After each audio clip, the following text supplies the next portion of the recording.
This week's workshop is about a peony flower, working with, and this can be an abstracted peony. I'm not a realist painter, so I am more about the feel and the look of the general, like the beauty and the joy that it gives me to look at these flowers.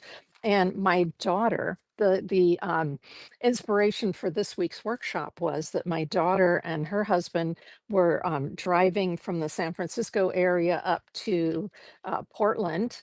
And along the way in Washington, they stopped by a peony farm.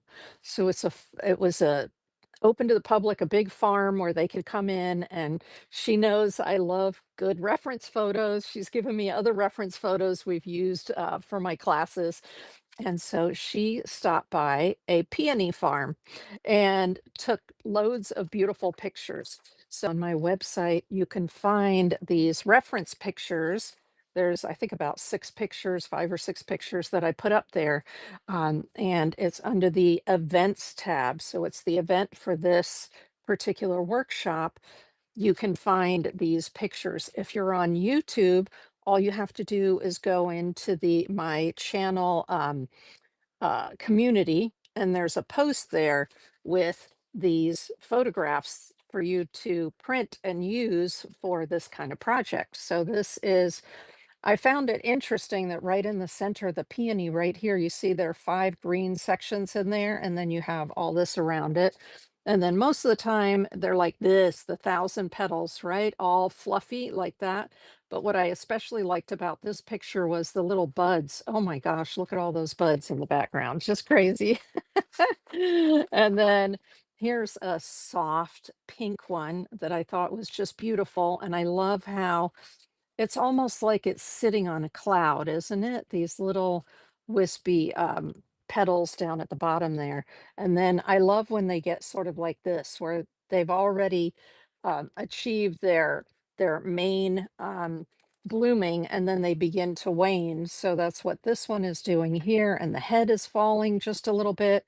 And I love the look of this one, where you can still see a little bit of that, the green and those filaments on the inside. So those are going to be the inspiration that we're using for tonight's workshop to do our painting. Now, this is a sample that I did. I received this beautiful, oh my gosh, I'm in love with this. This is a travel watercolor painting book.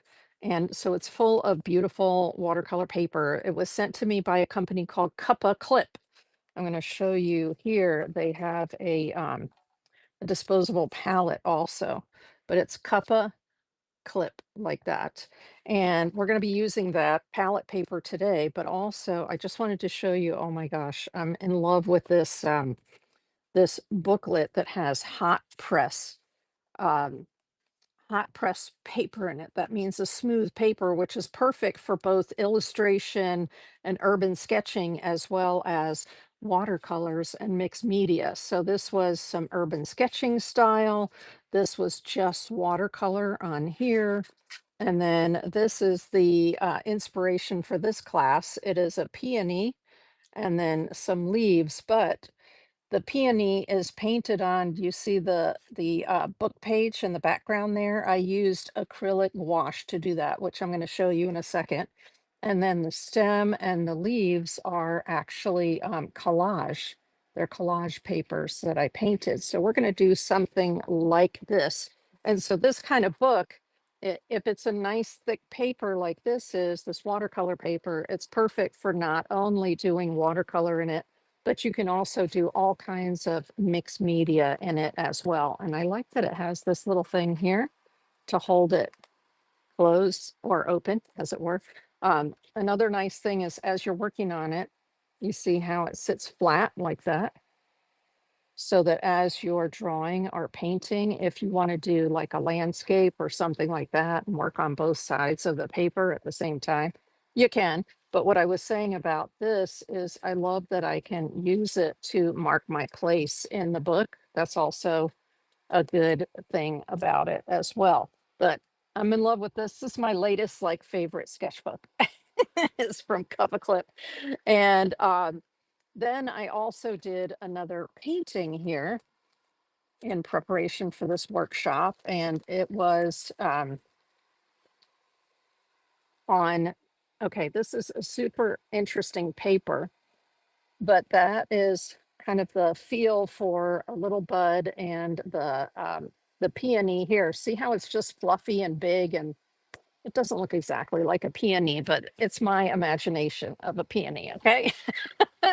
And as an artist, we get to paint, what we feel, the feeling we get from our what we're looking at. And so this is done with um, gouache. And gouache is simply an opaque, matte version of a watercolor.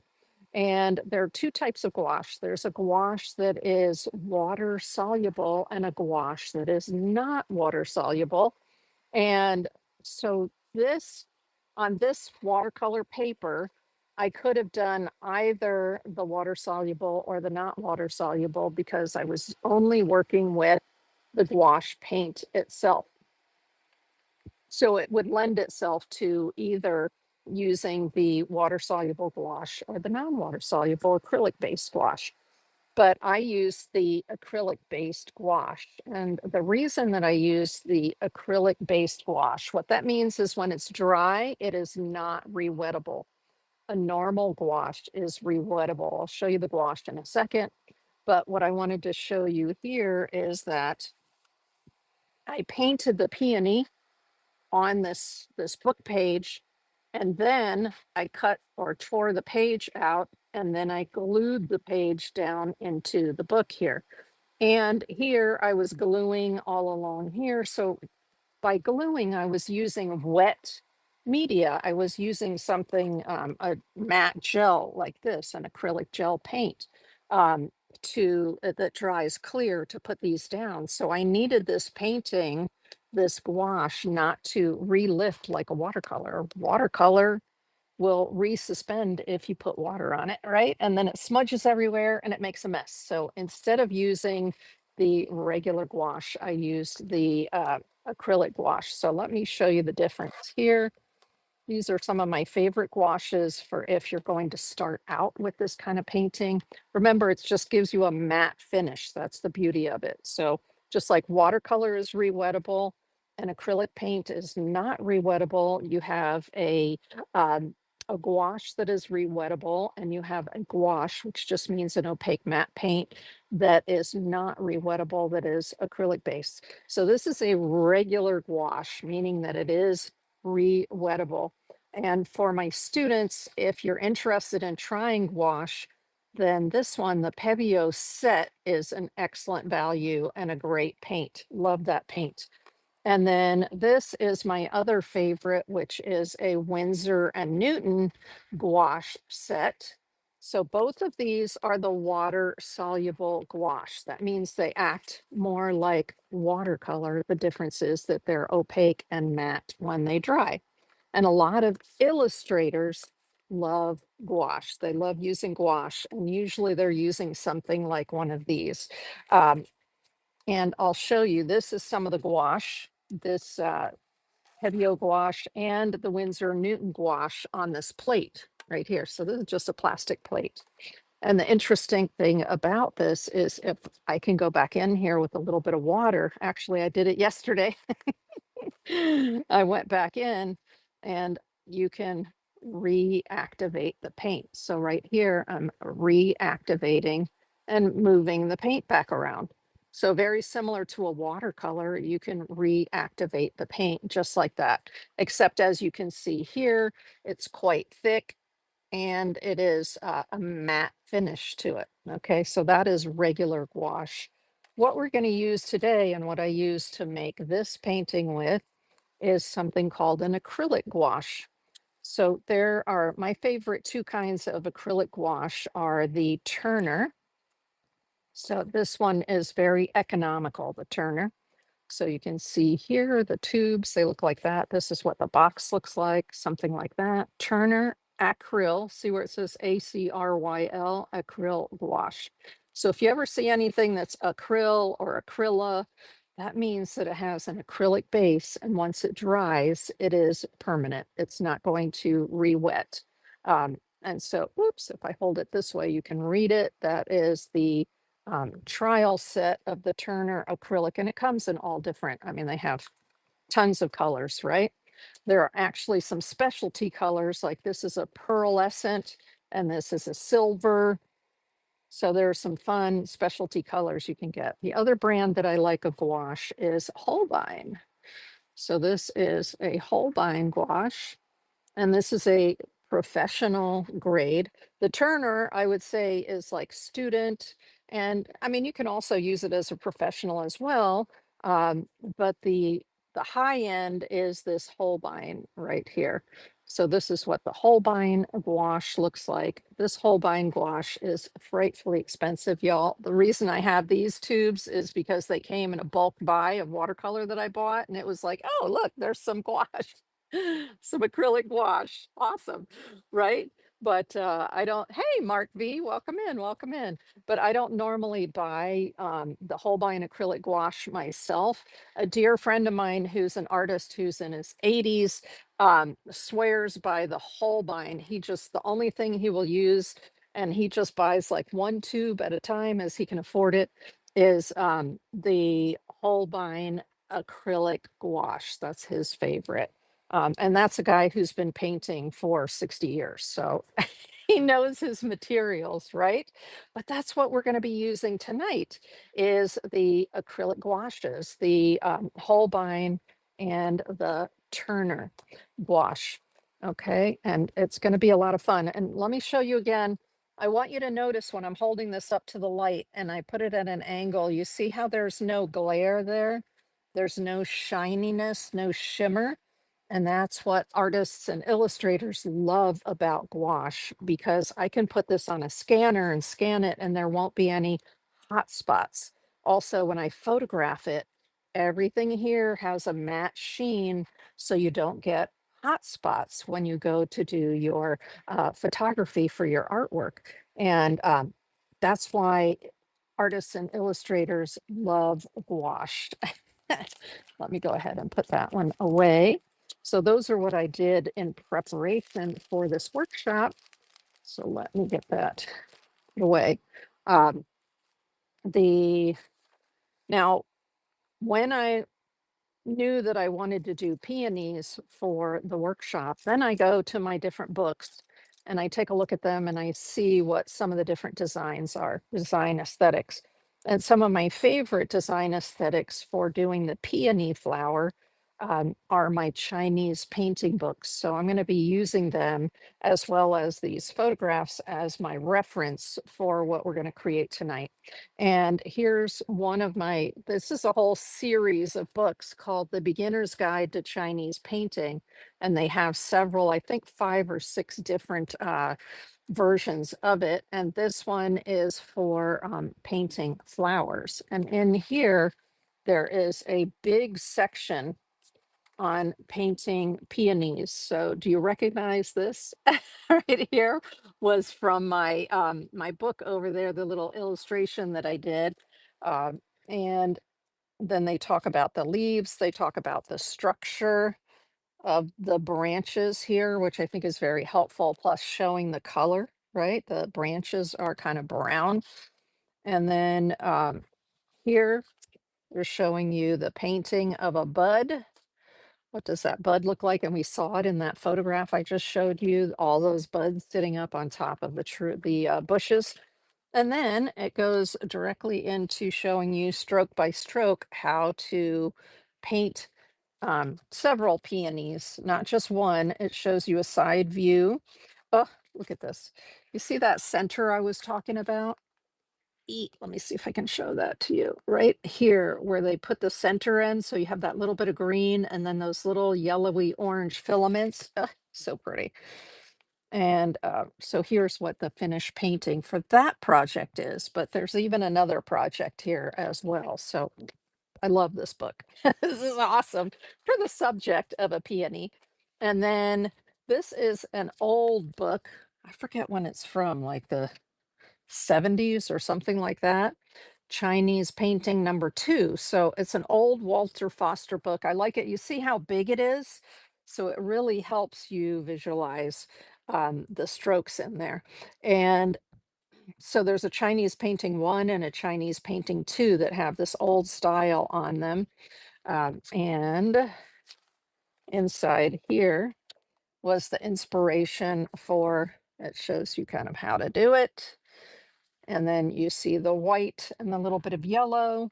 And that was what I followed along with that and my daughter's pictures to do this one right here in kind of an illustrative style. So I'm going to show you how to do that. But I'm giving you an idea of when I pick a subject and I go to a bunch of different books, reference books that I have, and see how did this person do it? How did that person do it? And then I call it synergizing. I have my reference pictures and I have my books, and then I synergize into my hand how I want to paint that particular subject. So I'm going to leave this one open. Well, no, I have I have another Walter Foster book, one of the big ones, and I'm just going to stick it in that page so I know where I'm going with that. All right. So we're going to do this in kind of an illustrative look. So the illustration part we're going to be using in my favorite Pentel brush pen. So once we get the paint down and we let that dry for a minute, then we're going to go back in. We're going to do our illustration with the Pentel brush pen. If you don't have a Pentel brush pen, then you absolutely can use your Micron pens or any sort of, it doesn't even have to be permanent because we're going to put it on top as the last layer. So do not worry. Don't worry. Um, all right, let me see. I don't think, yes, a couple more things. One is um, the paper I'm going to be doing this on is an agave watercolor paper. And so that's what I did this one on right here was the agave paper. What I'll tell you about the agave paper is it's very thirsty. Okay, so you need to use plenty of water when you're painting on the agave paper. It's a little more thirsty than your typical watercolor papers. And it's by a company called Hanemühle out of Germany. And it says it's a cold press finish, but let me show you kind of what the finish looks like up close. So it I'd call it kind of a hybrid. It's a hybrid between a hot press and a cold press because cold press normally has texture to it, and this one barely has any texture whatsoever to it. So I find that to me, it acts a little bit more like a hot press paper, but who's mincing words? I really don't care. It's a beautiful, sustainable, because they're using agave, it's a sustainable watercolor paper. And that's what I love about it. It says 70% of it is agave fiber and 30% of it is cotton rag. And it's a professional paper, acid free, all that good stuff. Now, this is a block.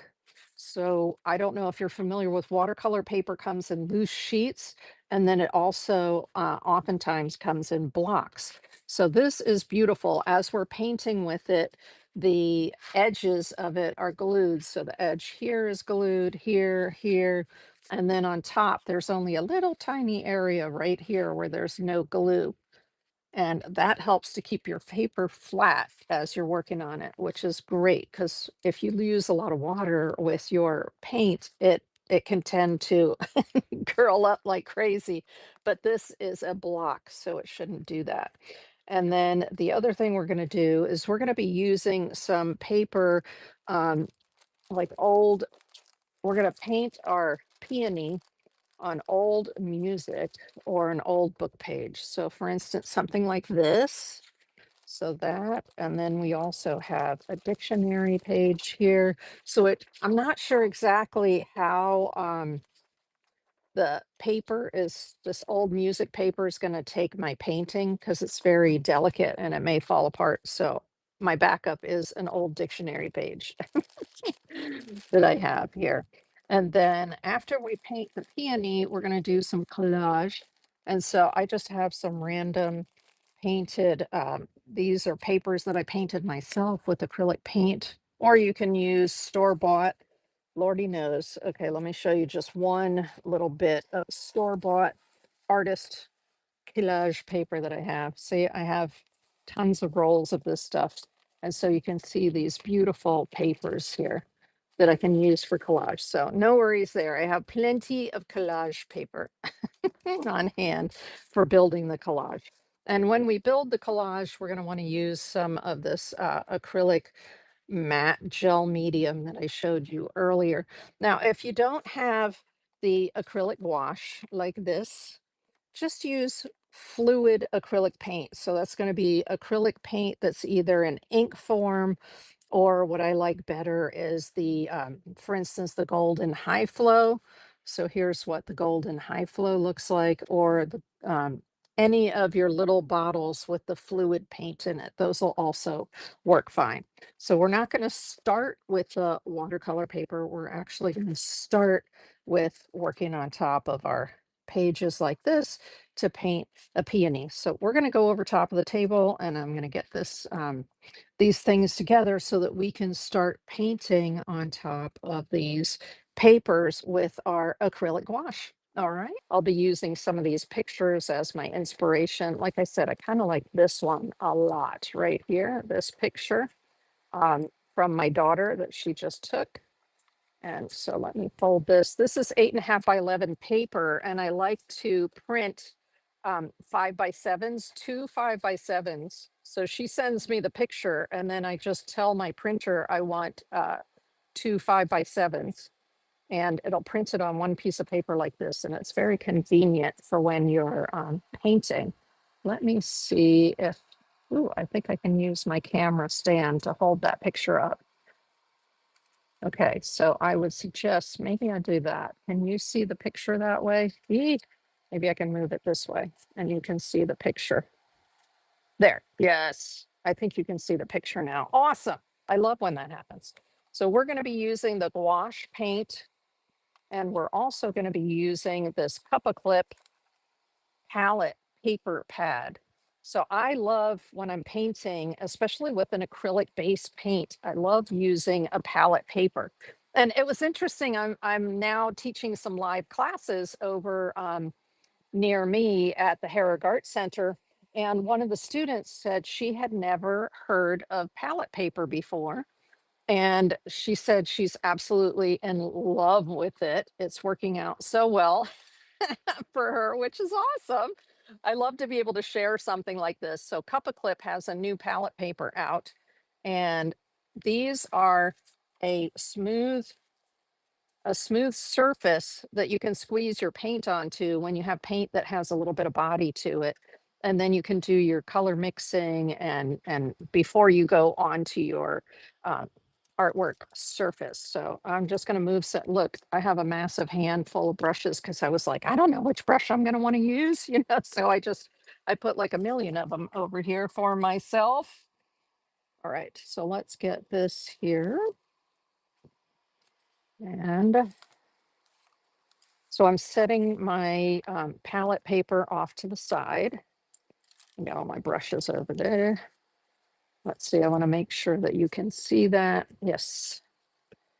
And so what colors do we want to use here? I really love in this picture where it's sort of a soft peach color. It's a pinky peach color. So I want to try to achieve that. We'll see what happens, but I want to do it on this music. Let me turn over the other side. Ooh, maybe this side will be even better. And so I am just going to paint something sort of random. Now, when you're working with gouache, it will, especially acrylic gouache, you can put other layers on top of under layers. So what I like to do when I'm building my image is I like to start with the darks, and then you can literally put your lights right on top. It doesn't work like that with regular watercolor, but with gouache, you can layer like that, and especially with acrylic gouache. So we're going to get out some of this permanent red. This set from Turner Acrylic is like their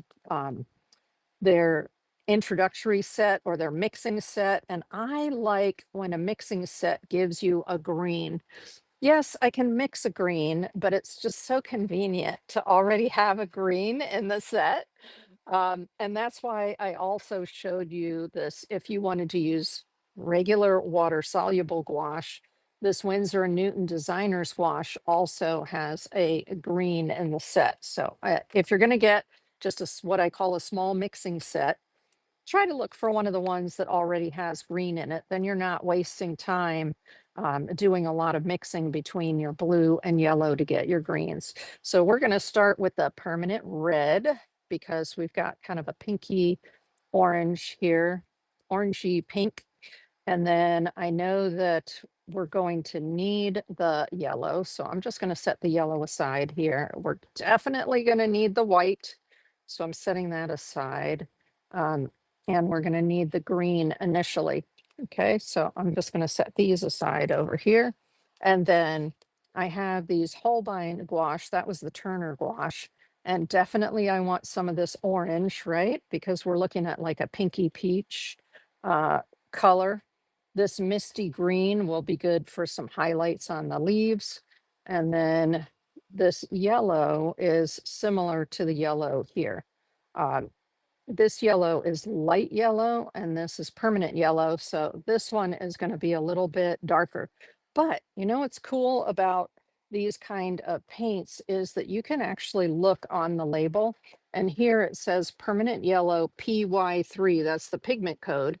And so let me look on this gouache from Holbein and see what it says the pigment is. Ah, look at there. It's PY3, PY83, and PW6. PW6 is white, so it's going to be, it's a different combination than this permanent yellow from Turner. I think I'm going to stick with the permanent yellow from Turner at the moment. Okay, so we're going to get ready to attack this. Now the kind of, there's, I like to use either a filbert brush or a cat's tongue brush when I'm doing these kind of petals. And what that is here's a filbert. So a filbert means that it has a rounded top to it, right? Because what are we doing? We're doing petals and the petals are kind of rounded on top. Hey, I see there's somebody over on YouTube watching. Welcome in, welcome in. If you're on YouTube, if you would hit the thumbs up button, that would be very helpful. Thank you. So a filbert is rounded on top, and then a cat's tongue is like this, where it's a little more pointed here. So either one of those I really like for doing petals. Now, if you don't have a filbert like this and you just have a round, just use your round, y'all. That's fine. The round will absolutely work. I like to introduce you to like my favorite brushes for doing this kind of work. So this is a Christy Rice #6 filbert, she calls it. So let me move my other one out of the way that I was, oh, can you hear that? Uh-oh. Please, internet, stay up. It's thundering horribly out here. Okay. So I like to get my brush wet first. I think that's really important, especially when you're working with gouache. Gouache comes out kind of thick, and you have to work it. You don't want it to be too thin because you want that opaqueness, but you're going to have to work it a little bit. And you want a wet brush when you're working it. So let's put a little bit of this Holbein orange out here. Acrylic, it's called. Look at that. You see how messy it is from me using it. But you know what? Your paints are made to be used, y'all.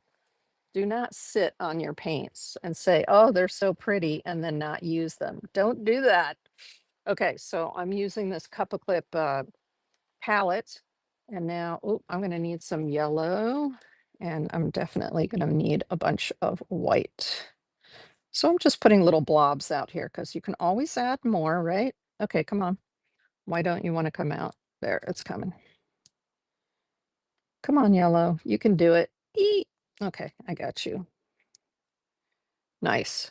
So I've got a couple of colors out here, and I definitely need some white because there's a lot of lightness going on in here. But of course, since we're painting it, I can paint it with a bunch of darkness inside and then just put the light on top. So we're going to start with, I'm going to take a little bit of the white here. I'm going to take a tiny bit of the orange right there. So now I've got a light orange. I'm going to add just a touch um, of that red.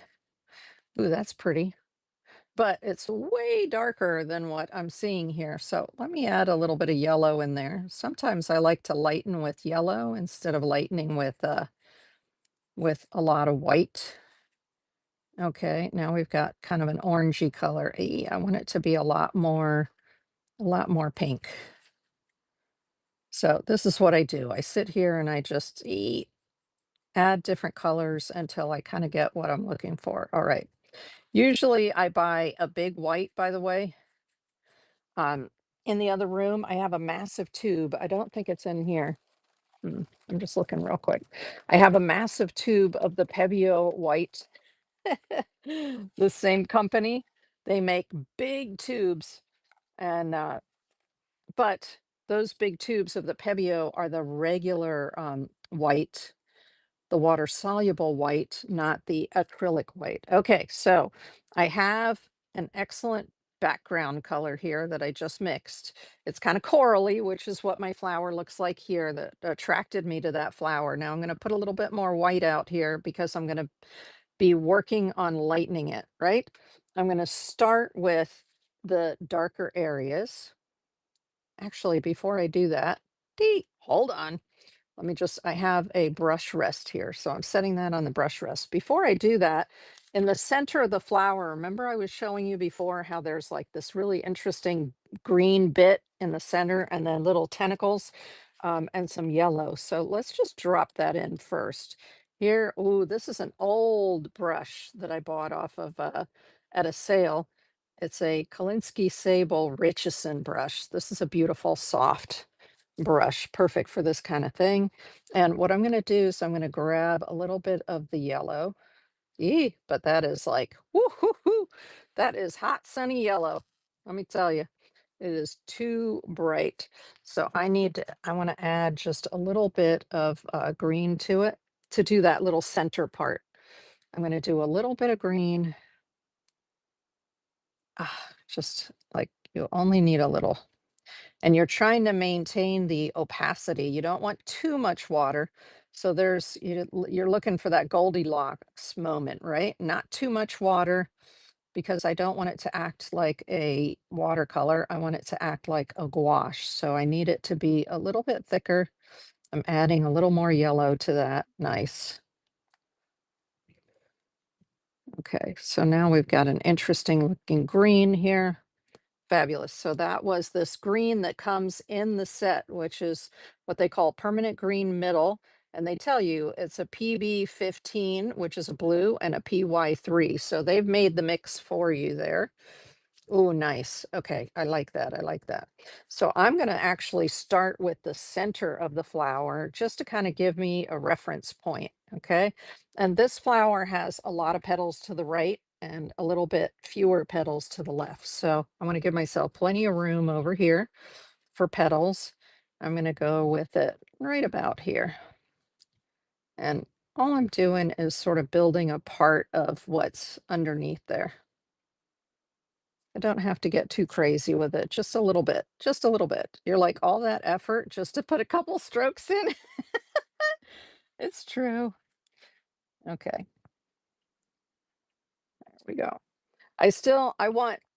I'm working on balance so I have just enough water in there so that a little bit of that music still shows through, but I have enough thickness of the paint that, yeah, you can still see that. So now I just went for some of the darker. And I'm putting a little bit of the darker around here because right at the base, of course, it's going to be darker, right? So I'm just dabbing, sort of building. I may actually end up covering that right up. And then we want a little bit of like a yellow haze around there. So I'm grabbing a little bit more of that yellow. And I'm just putting in a little bit of yellow haze. It doesn't matter if I end up going over top of the yellow haze with the other orange. I'm just putting a little bit of yellow because there are those little tendrils in there. So let me just pick a little bit of that up with a paper towel. There. Let's get it a little bit thicker. A little thicker. There we go. Now that doesn't look like anything yet. Let me bring it up closer so you can see what I'm talking about. So as you're building your whatever it is that you're painting, in this case, I'm building from the bottom up. Um, there's going to be a lot of stuff over top of that. And because we're doing an illustration, also at the very end of the illustration, you're going in with your pen and you're adding the details. So right now, we're just kind of giving ourselves a feel of what's there. And we don't have to be too perfect about it. Okay, so now we're going to build some of the darker areas of the petals. And I love the filbert brush because of the way that the filbert brush moves. So we're just putting a little bit of, I'm looking at the picture and seeing, ooh, okay, where do I have nice big dark shades? And it's not even, I'm not doing each individual petal yet because there's a lot of white in there. I'm just looking at the picture and saying, ooh, where are my darks down inside the petals there? A little bit more dark here and a little bit more dark there. And you can just make it up as you go along too. I'm just using the picture sort of as a reference guide. So, like I said, I love the filbert because I can just use the filbert to come in here. And let's get some more of this down inside here. It dries pretty quickly too. So this part right here is most of the way dry already, which is awesome. Okay, we've got some here. We've got a big one back in here.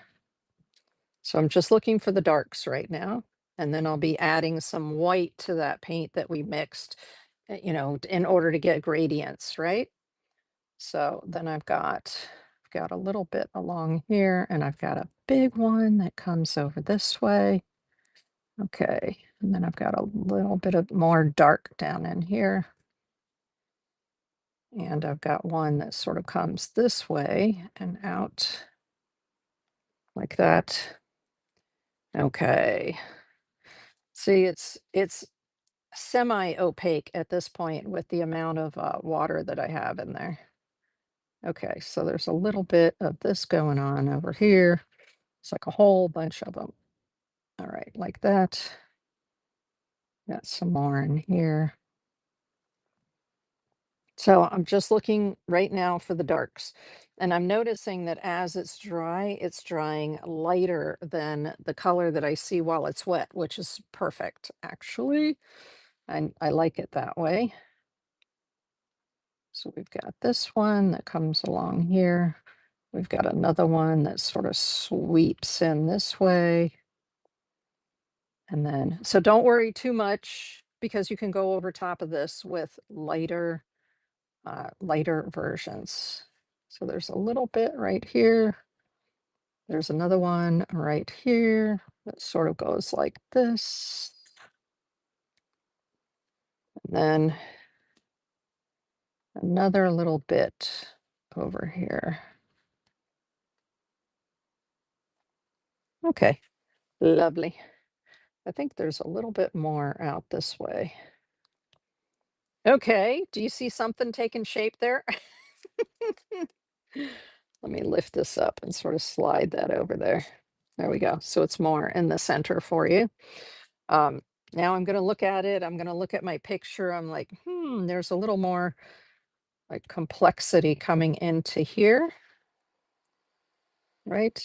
And a little bit more complexity coming into here. So now I'm going over top of what I already built over there. That's fine because it will go over top. And then we've got another one that sort of comes in this way, like this. Okay, cool. There's a little bit more over here. So I usually do my first pass and then I look at the picture and go, oh, you know what? There's a little bit more here and a little bit more there. So you can sort of build that in.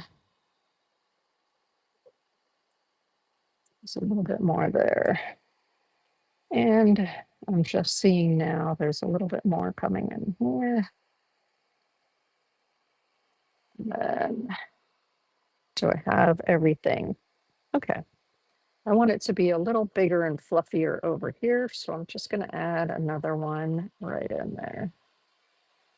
So now I'm looking at the balance of what's here and saying, ooh, you know what? I need, like, it needs to be fluffier, but that's okay. I'm going to come in with more. So now I'm going to save a little bit of this color that I made so I can come back to it if I need to, but now I'm going to add some white to it. So I get a lighter version, right? Nice. And this is acrylic gouache. So once this dries, you can go right over top of it with another layer. Okay. So now we've got some of this showing a little bit lighter. Let me come in here with it a little bit lighter and see where my edges are. Now at this point, since I'm doing a little bit lighter version, I may want to switch to another brush, but let's wait on the other brush just a little bit. So now what I'm looking for is midtones, sort of building up the midtone. I'm seeing it over top of there. So it will come over top of the other color a little bit. It'll sit on top of there, but I've mixed it so it's semi opaque. It's not fully opaque. Okay, awesome. Let's do this right here. Come on, more white, more white. That's why you need lots of white, because you're going to be using lots of white. Okay, let's put some of the white in there. So we're just building layers. Layers. We'll bring that in there. We'll bring this in here. Some of the times I look at the picture and some of the times I just wing it, because you know what? It's art, so it does not have to be perfect. It's more about the being in the moment and painting and having fun.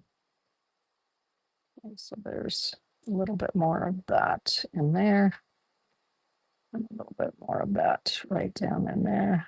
So there's still a little bit of that yellow glow, but I'm covering some of that yellow glow up, and that's fine. That's fine that it's being covered up. Okay, so I've got this coming into here, a little bit of this. Remember, I'm going to be going even lighter here in a moment. So this is just building my third layer. All right, cool. And there's one that comes out this way, sort of in, and then goes that one. I've got another little part here. Nice. And then I've got some that sort of goes like this here. It's that the last layers plus, it's not, hey, Joe Nancer, thanks for sharing the show. It's not just also what you end up with here, it's also the lines that you build into it later using your pen. So you can define it more later using the pen, which is awesome. Let me just move it up just a little bit so it's more in frame for you. There we go. But I love this sort of peachy color that this one had. Okay, so we've got some around the outside of here. And we've got some coming in here. There we go. Oh, I need a little more white. See, that's why you always need so much white, y'all. Because you start with that darker in the background and then you add your white and you get your lighter, lighter, lighter, right? And then there's a little bit here. It's just sort of coming over like that. And then there's one that's up here that's just sort of coming over like that. But when you have a brush like this, this kind of filbert, it's so nice to let the brush do the work for you of creating these little petals. It's great. Let's do this right here. And so I'm putting it down like this, and then I'm twisting it to get my little petals going. Ooh, see, I like how it's building up already. And I am gonna have a lighter version coming in here as another layer. But what I want to show you is you see how as it's drying, it's super flat. Do you see the wet parts are a little shiny, but the rest of this is super flat. And that's what you want. That's the beauty of gouache, is it gives you a beautiful flat finish. There are a couple of acrylic companies, Golden makes something they call So Flat, which is an acrylic paint that's a little a little bit fluid, similar to these paints, and it is an acrylic and it's very flat. And then you have Liquitex has a paint that they call their fluid gouache, acrylic gouache, and it comes in little squeeze bottles. And so they're besides this Turner and the Holbein, there are other companies that make paints that have similar properties that have an acrylic base that'll give you this nice matte look to it. Okay, let's do this a little bit more. I want another one that sort of comes right in here. And then I want another one that sort of comes right in here. Okay, I'm adding a little bit more white to it so I can just build up these layers. I'm looking at the picture sort of as a reference. If you came a little bit late, I have pictures of peonies from my daughter, and they are, if you're on YouTube, they're under the community tab. If you're on Whatnot, you can go to my website at dietzart, DIETZART.com and pick them up there, these pictures. Okay, so I'm just looking at my painting. I mean, I'm looking at Mother Nature's painting and sort of following along by making little marks here. Ooh, pretty, pretty. Thank you, Mother Nature, for these like gorgeous peonies. And let's do one that comes over this way, like that. And a little bit more here. Just along the edge like that. Okay. Yee.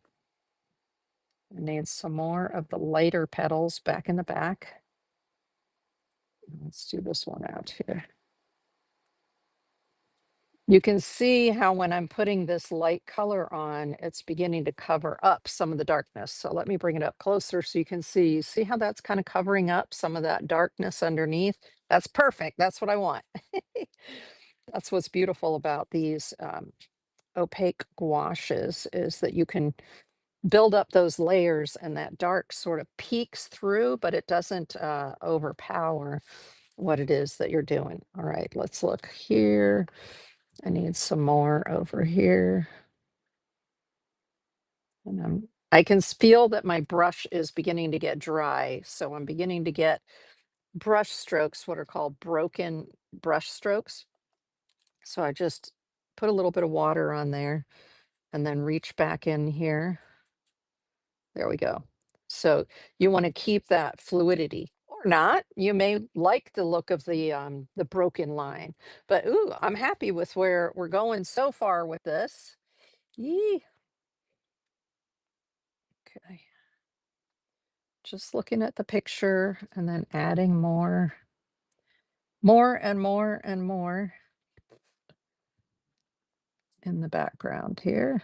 Now I have some really, really, really white that needs to come in here as well. So that's why I am still leaving a little bit of room for the very, very white. And there's a lot of little sections right down in here. Just, okay, what am I doing over here? There's a lot of darkness down underneath here. So that's fine. I'm just doing little petal strokes and like this, sort of building little petals. There's an interesting little one right over here. It kind of goes over top of that green just a little bit. There we go. And then let's bring that in here. I'm gonna do a little bit more right here.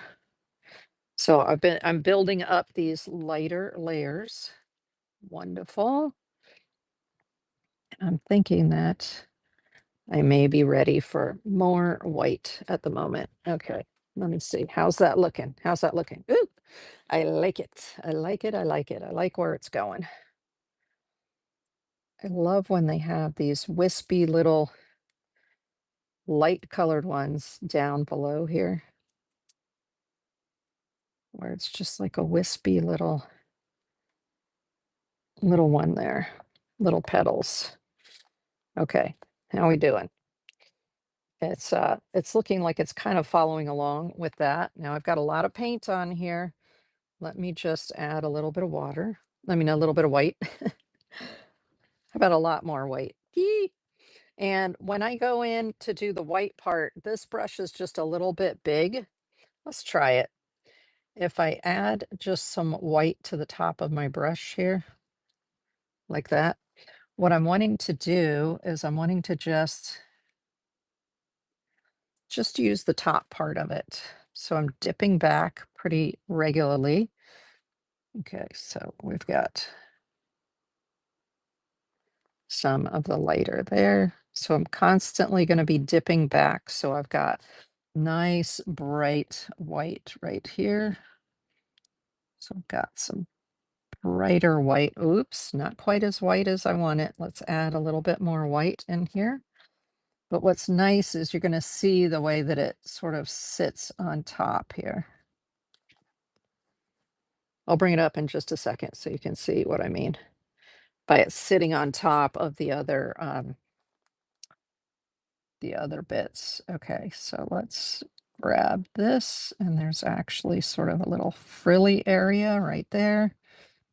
And then I'll just do a little bit like that there. So I'm just highlighting with that white, but I'm just using the tip of the brush right here. And I'm trying to keep like the pink to a minimum so that I'm just getting the highlights here, right? So I just want some highlights here. Nice.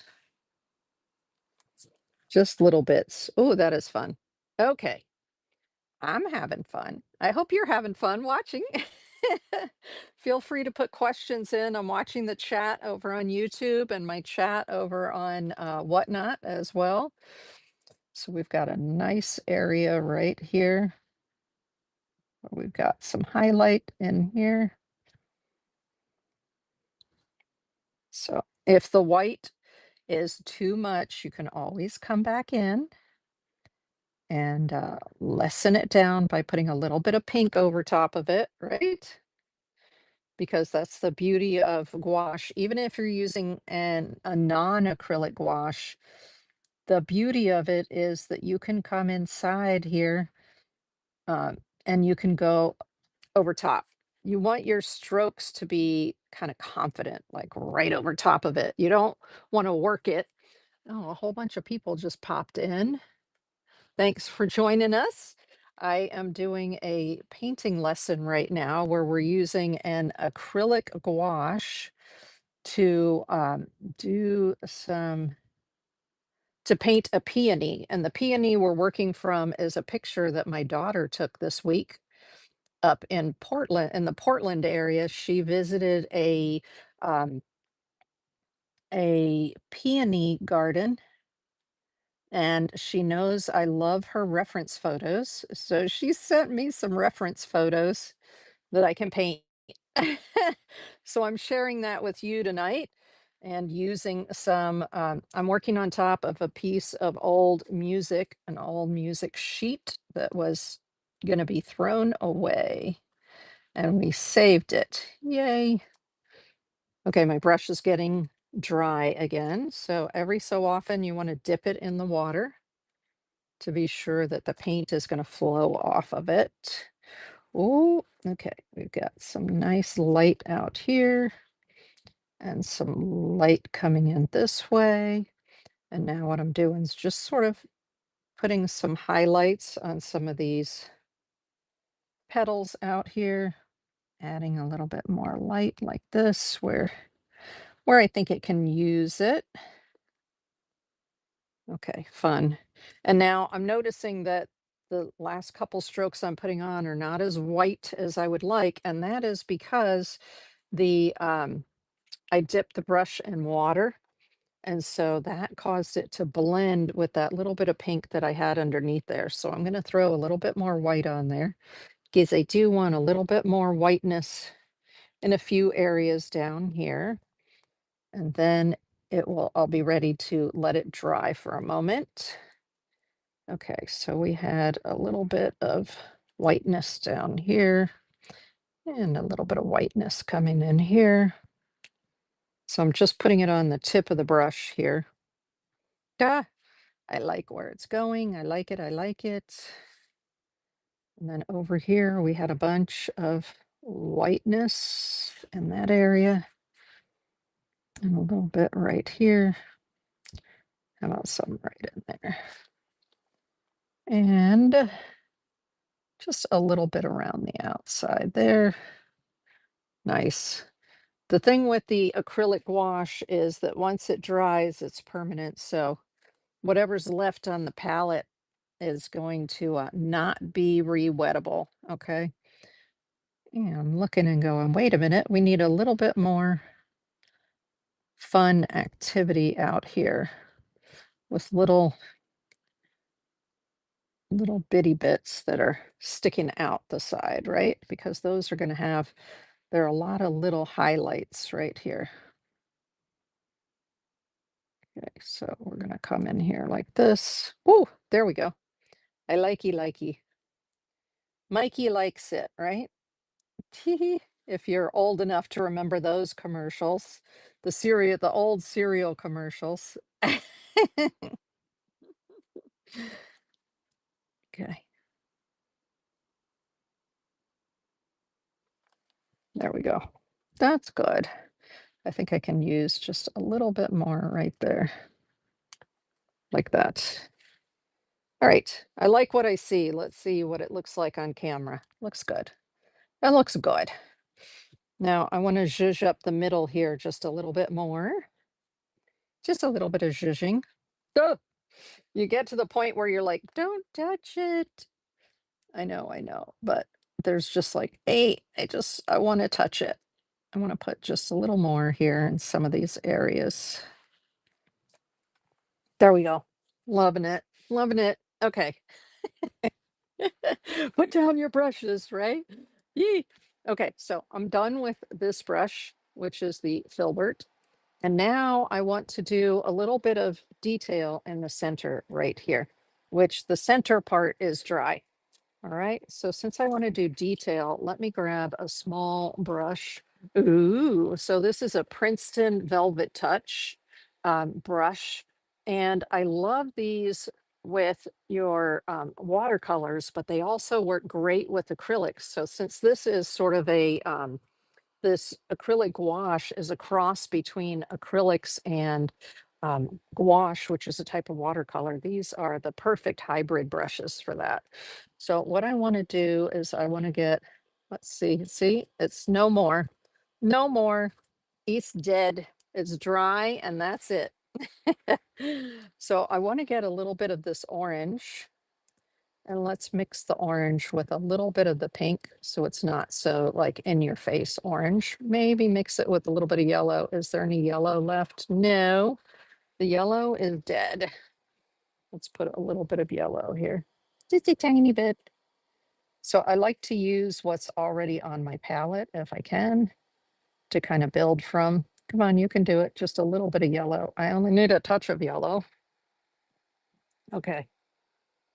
So I'm using that orange and then a touch of yellow to get like a lighter orange. Yay! Because I'm going to use that on a tiny, teeny, tiny brush. Now, what I'm doing to get the tip of the brush to be, small is I turn the brush. So I'm turning it in the paint. And by doing that, I can kind of sharpen that tip a little bit right there. So what I'm going to do is I'm just going to add these little marks here, which are the little bits, right? There are little bits on the inside here that just sort of show up a little bit here, a little bit there. Not the whole area, but a little bit showing up. So this just adds that little bit of extra interest to what is going on here. We've got the green, we've got the yellow, now we've got a little bit of the orange going. My brush was getting too dry and it was not coming off the brush, so I just added a little bit more there. Nice. Right, so it just gives that little bit of extra interest to whatever's going on here. So there's that little bit in the center. And plus there's a little bit that's coming this way toward the center as well.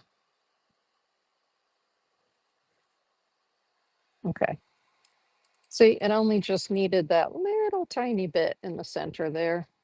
And then I'm going to add just a little bit more of that green. Maybe some dots of green would give some interest to it. And since I only want a few dots, I'm just going to take the tip and go in here and grab a little bit of paint off of there. And I'm just going to add some interesting little dark green dots in there. Just because.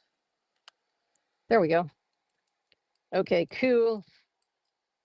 And when you only need a tiny bit, you can get it right from in here or in the lid, right? Like that. Okay, that's fun. I like it. I likey. And I like that it's on the old music. So here, look and see. See how this gouache is opaque, right? And so it does cover up some of the music, but I let some of the music peek through there because I'm going to be I'm going to be gluing it down onto this beautiful agave paper.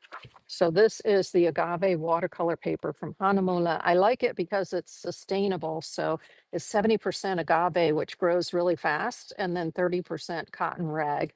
Beautiful paper for doing watercolor or mixed media. Oh, that's going to look so good on there. Okay. So now I'm just moving that out of the way, my reference picture. I'm so happy with that. If you weren't happy and you wanted more darks and more, contrast or whatever, you can just, because these will work over top of each other, you could just keep going. But I like where it's going. And like I said, I'm not a realist, so it's not going to look exactly like the picture. And let me just set the paints aside. I've got all my paints. You'll notice in my water jar that the water is only to here. It's only part way up the water jar. And that's so that the only part that's in the water is the metal and the brush tip. You don't want this part of the brush where the wood is or the enamel, whatever's there. You don't want that inside the water. So that's why I only put a little bit of water in my cup. Okay, you'll see right here, see this big glass of water right here? And yet there's only a little bit of water in the bottom, and that's the reason for that. Okay, ooh, that was so much fun. Now we are going to still use our palette, but we're going to be using the palette now in order to put some of this matte gel medium on here on the palette in order to pick it up and use it for collaging. Okay, so I'm just going to put that right there for a moment. Let's move this up a little bit.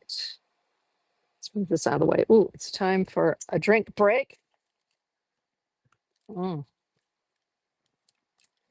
Because we're going to do some collage now, I'm going to move to a brush like this, which is an acrylic style brush with what they call, this is the golden taklon hair in it. Okay, so it's a type of hair that is springy and stiff, and it stays like good for years. I have so many of them. And then the other thing that I like to use for doing collage is a good palette knife. So that's not the one that I like. Let me see. I have a whole bit. People are stand in front of the palette knives and the brushes are like, why does anyone need all of these palette knives? So I think I'll use this palette knife right here. Okay. We're going to be putting on our collage with this. Now, because this is right next to where I'm working here, I'm actually going to take this off and dispose of it. That's the beauty of this kind of palette paper is when you're done with a section, you literally just take it off and throw it away. It's awesome. You don't have to clean anything. It's a beautiful thing. Okay, let me move this up a little bit so it's more in your frame like that. There we go. Good, good, good. Now you can see better. All right. So now comes the collage part. And this this old music, I'm not going to use the whole thing across like that. I could do the whole thing like that, but I love to see torn edges. So I'm just gonna tear a little bit off the edge right here because I can. And I want to think about like the rest of the composition. I'm going to be doing a collage with some collage papers for the stem and the leaves down here. And so I want to look at where do I want to put this on the page? Do I want it more over toward the center, more off to one side? Because I need to think about where it does the stem go, and then where will the leaves go? So I think I want it right here. And what I'm going to do is take some of, now there are different types of acrylic mediums that you can use for this process. Some are fluid. So let me show you an example of a fluid medium. This is Sargent Art acrylic matte medium, but it's fluid if you look here. So this is what we use for acrylic collage. And this is the Pebeo version. I like this one in the tube. What I'm looking for, because, right, I'm working with this acrylic gouache, which has a matte finish. So I want my medium to have a matte finish as well. I don't want a gloss. Let me see if I have a gloss one handy right here so I can show you maybe what the gloss looks like. Hmm. Okay, I don't have one right at hand. I mean, I have a whole drawer full of them, but I just don't have the gloss one handy to show you, but it will say gloss. Okay, it'll say gel gloss or fluid gloss medium, something like that. It'll have the, hey, S. Diedrich, welcome in, welcome in. It'll have the word gloss on it. In this case, we're working with one that says matte on it. Okay, we want the matte because we're working with matte here. So what I need to do though, is I need to get this glued down. So I just put some of it here. Now this water is contaminated from what we were doing with this. So I'm going to grab my clean water like this. And I'm going to, I like my brush to at least be damp when I'm doing this process. There you go.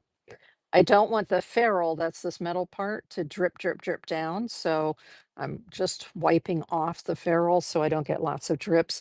And S. Diedrich, we are doing, I was showing earlier that my daughter sent me some photographs of peonies where she went to a peony farm this week and then sent me some absolutely gorgeous pictures of peonies, which are available on the community tab on my YouTube channel or on my website under the events tab.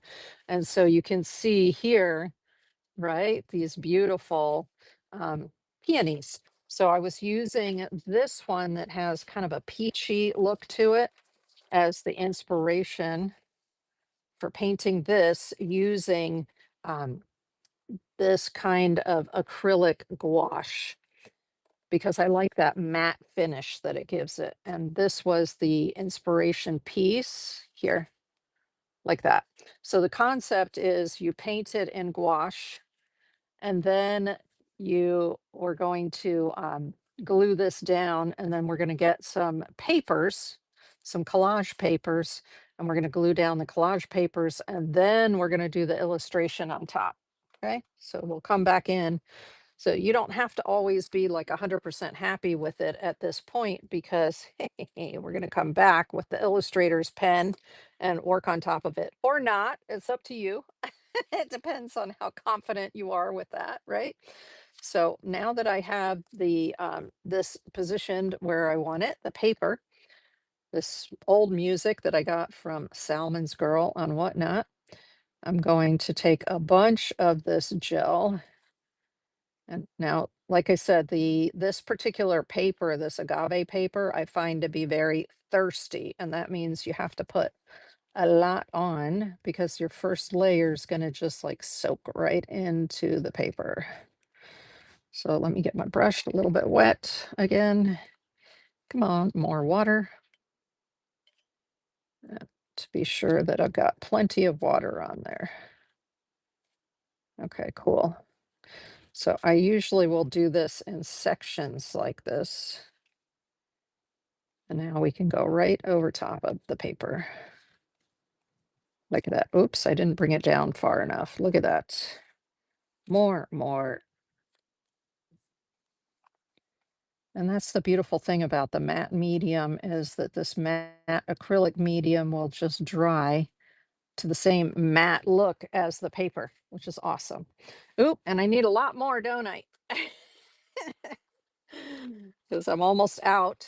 And it's the only reason is because this first layer needs that extra moisture and it's going to take a lot of extra gel medium to get it coated. Once I've got my initial layer on the paper and the paper is now um, full of medium, then I won't need as much water and medium for the subsequent layers. So here we go.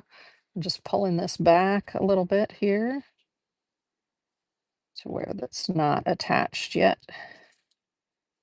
And we'll just add more medium with plenty. Make sure your brush is plenty moist.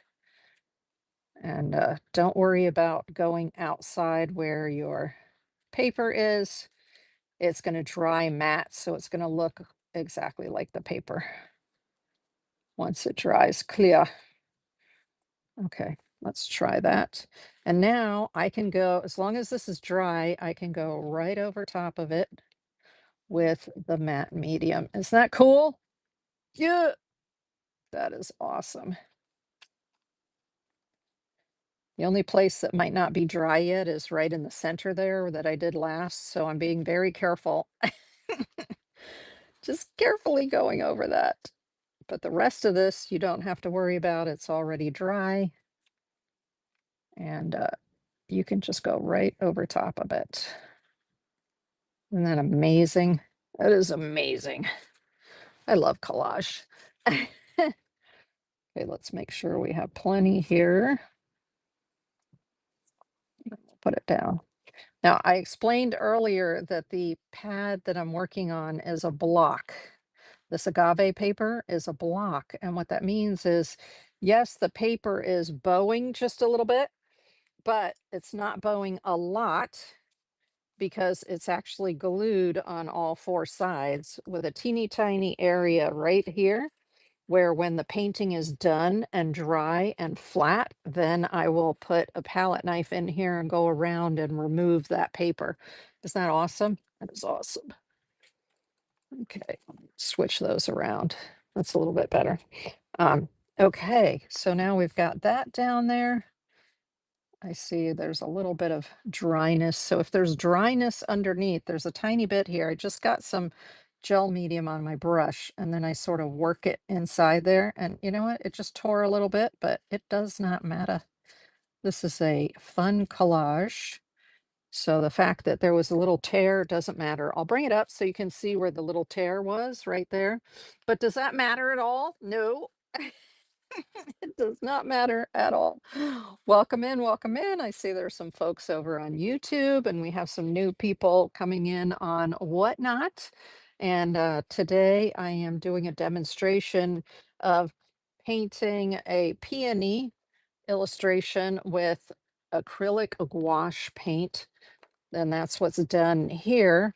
And then building a collage for the rest of it. And then we're going to follow up with an illustration pen, permanent ink on top to give it those final little details.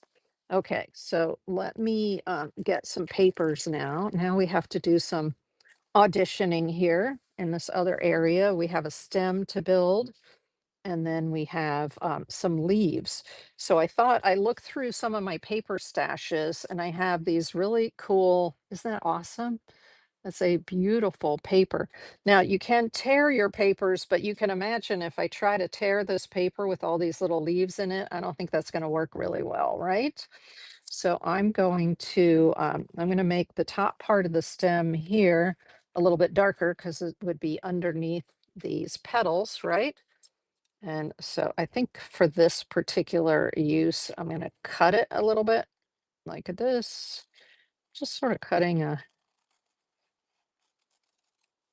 ah, I'm not having to make any commitments here. I'm just cutting it like that. Okay.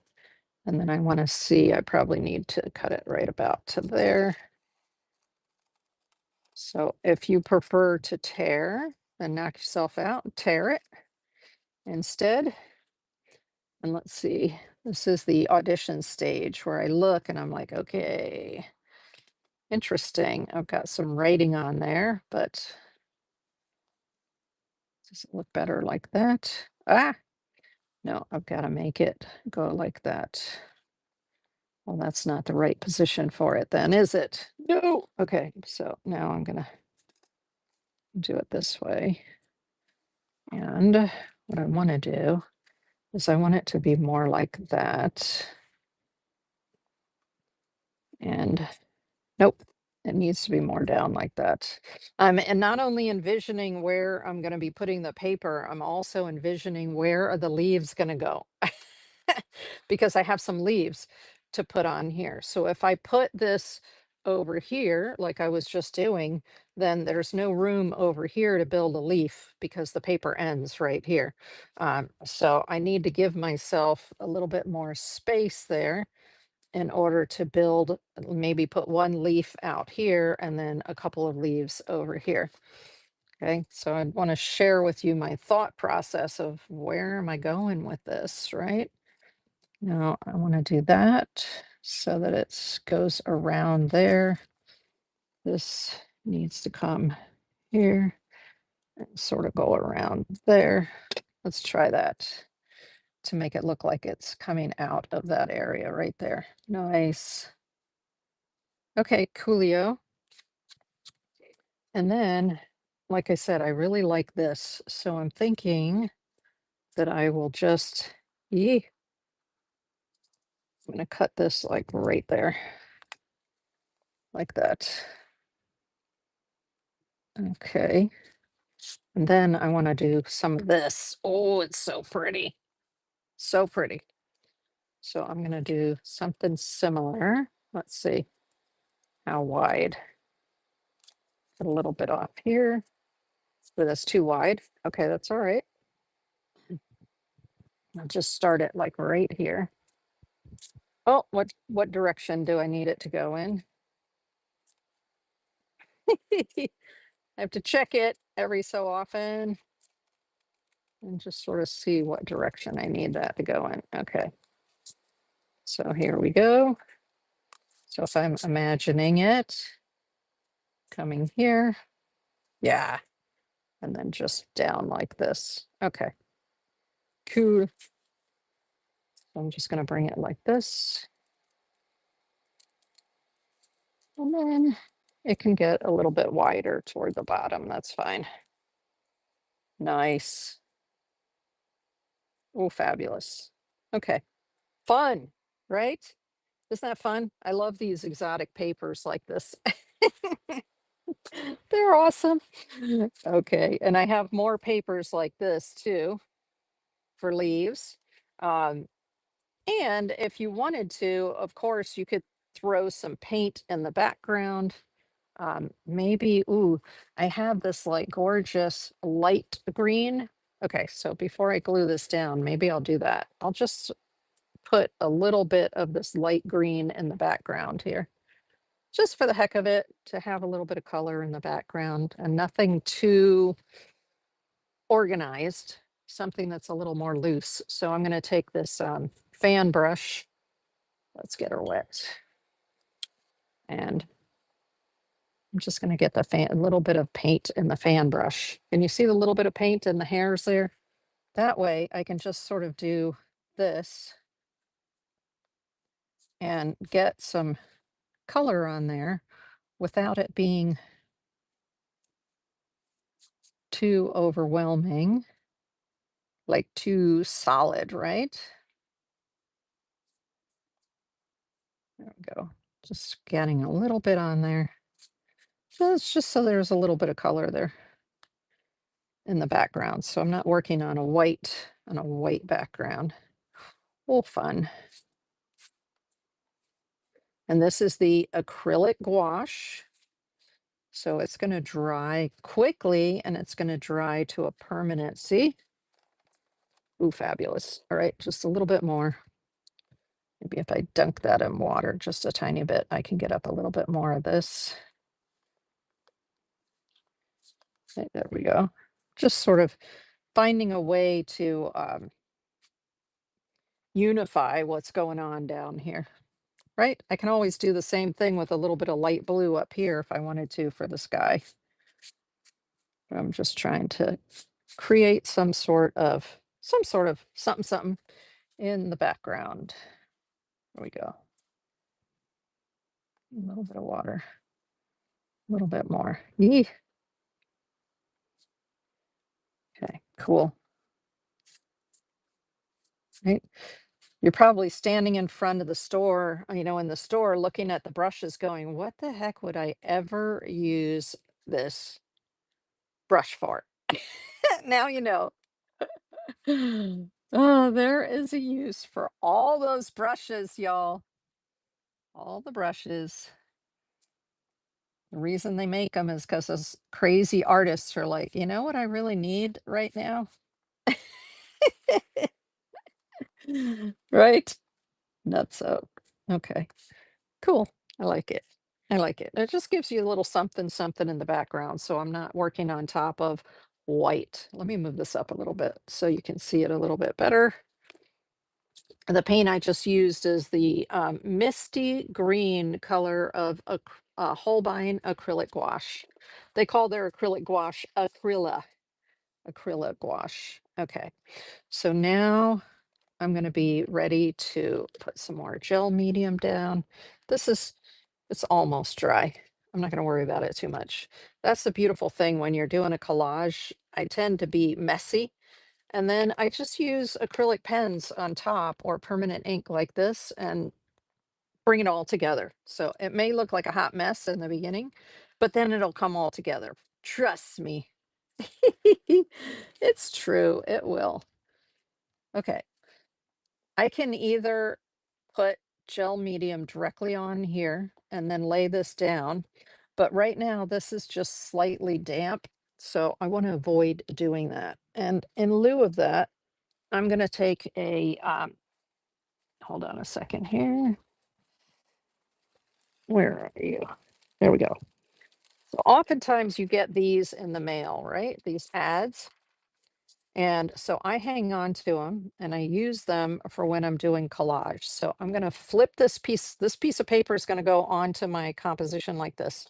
So I'm going to flip it over to the back, take a little bit of the gel medium, and just right here, I'm going to put the gel medium on the back of it. And then oftentimes what I have to do is I have to use a palette knife to pick that up with. So I'll just grab a corner right here and I'll pick that up. Nice. We'll put that out of the way there. Here we go. Oh, this is so exciting. So we'll just lay that right there. And there's the beginning of our stem. Lovely. And that way you're not putting a bunch of wet medium on top of this green that's still damp. Okay. And then this is the next one that we're going to use right here. So what I need to do is flip it over, find a different area. I don't want to get a lot of medium on this side, so I'm going to go to a different area on that little advertisement, pizza advertisement. Ooh, it's making me hungry. Here we go. Usually it's grocery store or pizza or bedding or something like that, right? And use the palette knife to pick this up. You can do it. Okay, cool. Art. There we go. Set this aside. And I'll do this.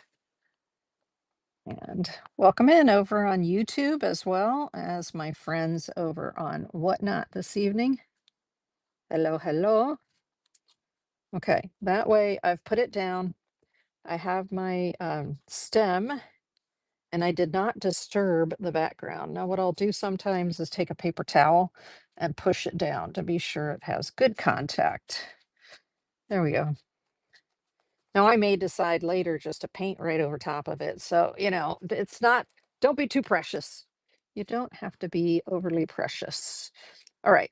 Now, when I'm doing a lot of collaging and my brush sits for a little while, it can get stiff. So what I usually will do is take a paper towel and spray it with water so it's nice and moist. Like this. And then I just wrap this in a damp paper towel until I'm ready to use it again. And that keeps the bristles wet and it doesn't dry out and get hard on me. Okay. So I have other pieces here, and in my studio, it just happens to be right next to me right here. I have this is a little lid to some sort of container. And you see all the little pieces of paper that I have in here? So that's what I do with the bits. I take the bits and I throw them in here, and then the bits are ready for me to use again for another project. All right. I also have this beautiful little pair of scissors for cutting smaller pieces. So let's just put these in here for the moment because I'm very happy. I'm happy with what we have here. Now I have to get and make some leaves. And the leaves for they come in different shapes. Some of the peony leaves are long and thin like this, and some of the peony leaves have three parts to them. So the one that I did in my book here, I did the leaves that have the three parts to them like that. So these are just three torn pieces of paper. And let me see. I'm going to use these on top or underneath. These are going to be accents.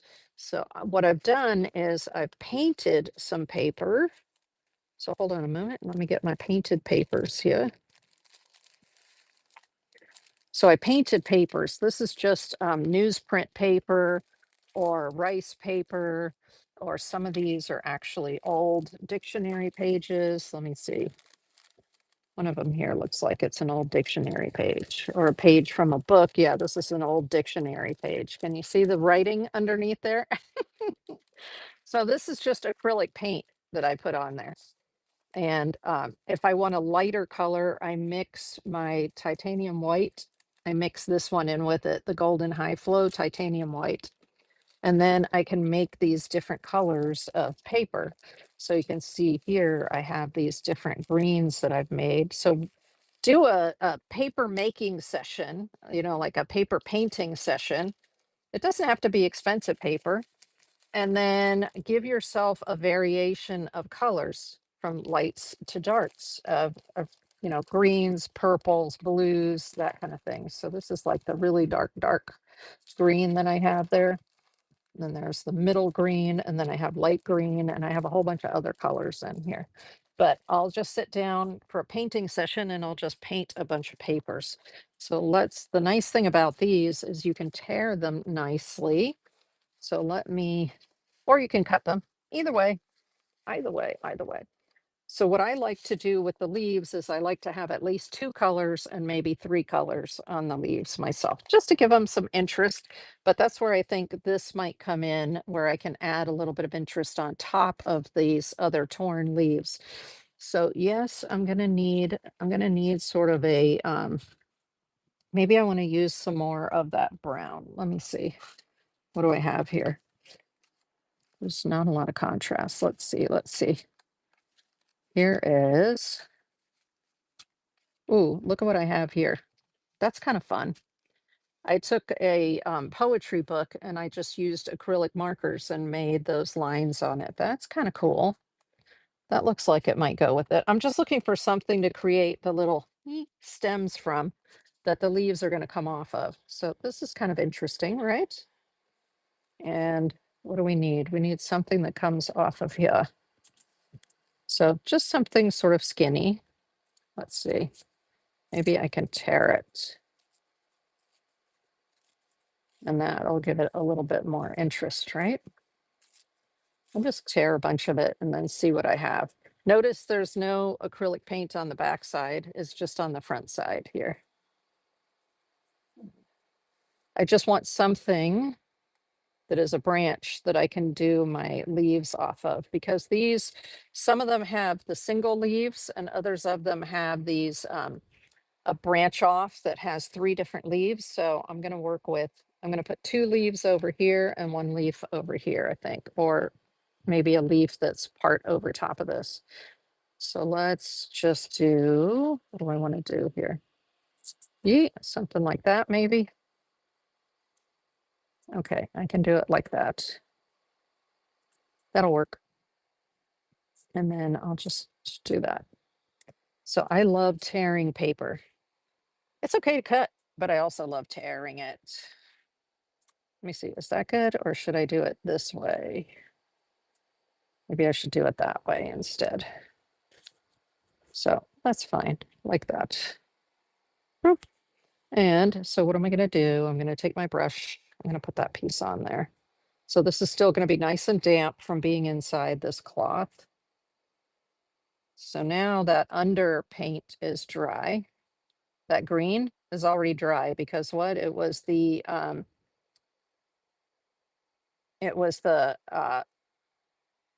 gouache. So the gouache dries really fast. Boop. There we go.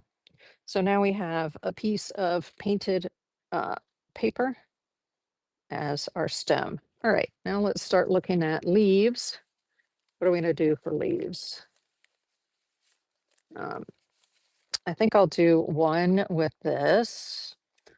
Let's just tear a little bit of this. Ah, just do it.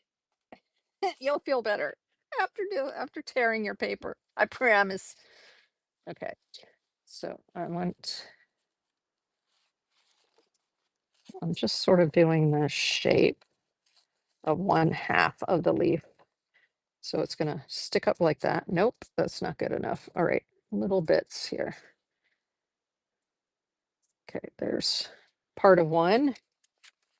And then I like using this one. Let me see if I have any little pieces of that one.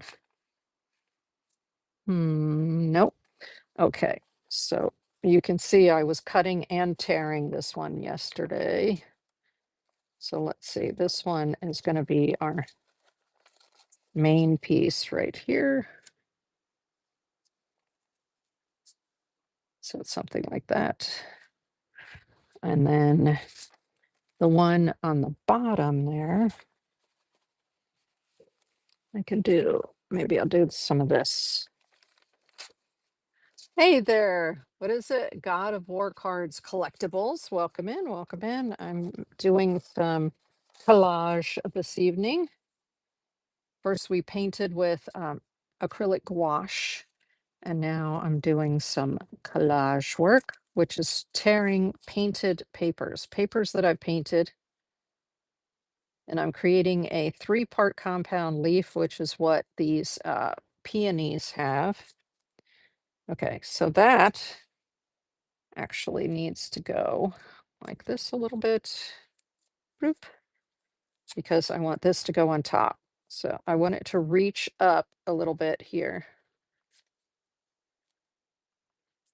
kind of like that. I know it looks kind of crazy, right? It looks kind of crazy, but it'll be fine. Just trust me. Let me show you what I'm talking about. When I did these leaves here, then I came back. See how I used my illustrator's pen afterwards and came back, and then you add in the kind of the life to the leaf that way. So not to worry. Okay, do I want it to come out just a little bit? Maybe like that. Okay.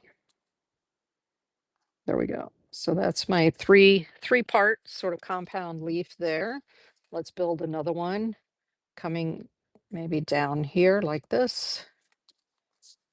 And so I want to start with, maybe I'll start with this one right here, which is kind of like, I'm not going to tell you what it looks like. If you're a mom, you know what it looks like. Oh my gosh. Yes, having had a bunch of kids. My actually it's my grandson's um 3rd birthday today. Jeez, oh Pete, I didn't call him earlier. I'm such a bad grandma. Wow. Okay. Let me see. This might want to go over here for this leaf like this. Nope, that sticks over too far. But if it goes like that, okay. I thought that piece was a little too big for there. Let's see. Let's take this piece right here. And there's one part of our leaf. Ooh, maybe I'll use this and do another, like the center part of the leaf. Why not? For something different, because it's kind of the same color as what's up in there, right? So that will sort of speak to what's up in this section. So let's tear this as a center leaf, center part of the leaf right here. I have to be careful with this paper because I don't have any more of this color. Okay. But if I do it like that. Ooh. Okay. And then I need another little bit right up in here. How's that looking? Okay, and then maybe I'll do this dark. Let's see, maybe this dark right here. This kind of interesting, different paper right here. I don't know if I can tear this though. May is a good month. Yes. Is it your birthday this month too, S. Diedrich? Is that why you're saying that? I meant to call him earlier. Dang it. Earlier today. Okay, let's see how this goes. Back behind here. And that go right. Let's put this in here and then put that there. Okay, that's kind of interesting, right? What you got to do is the center one comes out further than the other ones. Okay, so that's sort of a little smaller leaf right there. So we've got 1, 2, and then we're building a 3rd one right here. So let's use some of this light color again. Oh, the 28th. There you go. It's almost your birthday. Happy birthday, right? This week. I think it's going to be your birthday this week. That's awesome. Happy birthday to you. Love it. Okay, let's see. Let's see. Let's see. How does this do? So then there's that one, that part right there. And then I need another little bit underneath there. So what do I want to use? I'm looking at the rule of using 3 parts. So I've got this color, and maybe I'll put another one down here. And so what is that going to look like? Let's see here. Eee. I'm trying to maximize what will be left of the paper for me. Let's try that. And, oh, that is okay.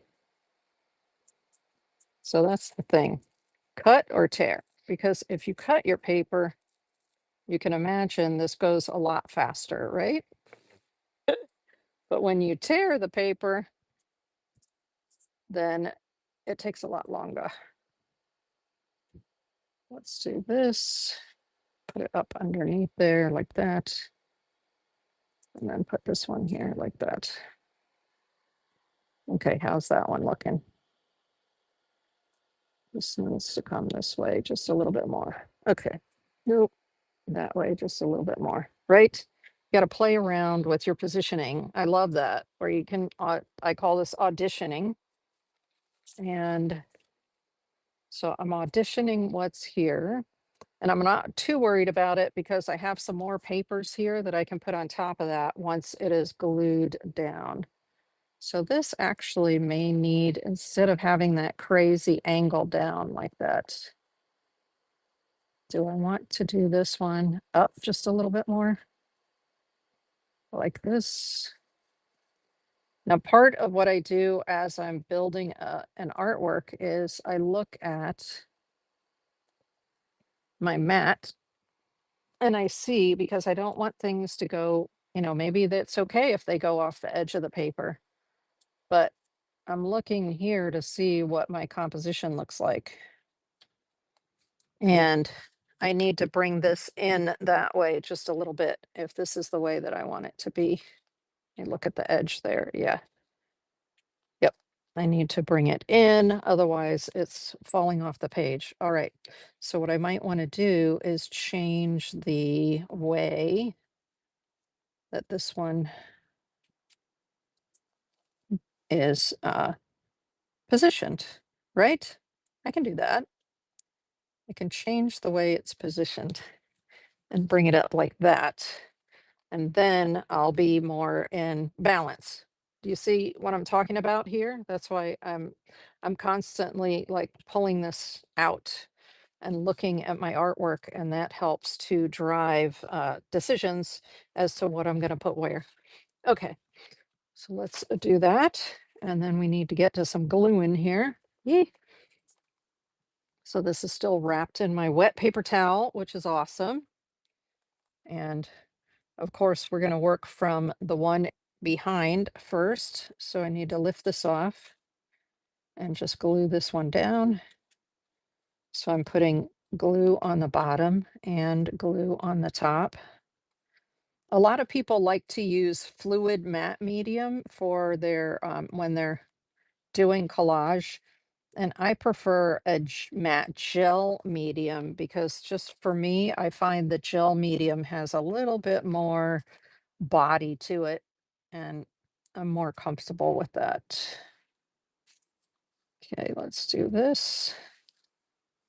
This one right here. Oh, you gotta put some more underneath. So you're going under and over with the gel medium. Now there's a little something that got in there from one of my brushes, I think. So I'm just gonna take whatever that dirt was off of there while I have a chance to do that. Okay, and then I'm gonna just add a bunch of gel medium right there. And then I'm gonna bring this, okay. So that's one leaf down. Lovely. right? So that is, see, these papers were made with acrylic paint. These papers that I painted like this is just a newsprint and it was painted with acrylic paint. So I can go over and under it with this gel medium and it'll work perfectly. Okay, so the next thing is this one's going to be the third one. This one actually has to be the first one right here. So I'm going to put some paint underneath there. There we go. And then, well, not paint under it, gel medium under it. There we go. We got that one in place. Let me bring it up a little bit here. And then, oop, there's a little something else. I think it came from these papers, these natural papers. I'm getting little fibers everywhere. Okay, so now I've got this one right here. So this is not one that I made. This is a paper that I bought, but I like it. Okay, there we go. And this is another paper that I made. So I'm putting plenty of gel medium here so I can lay this in.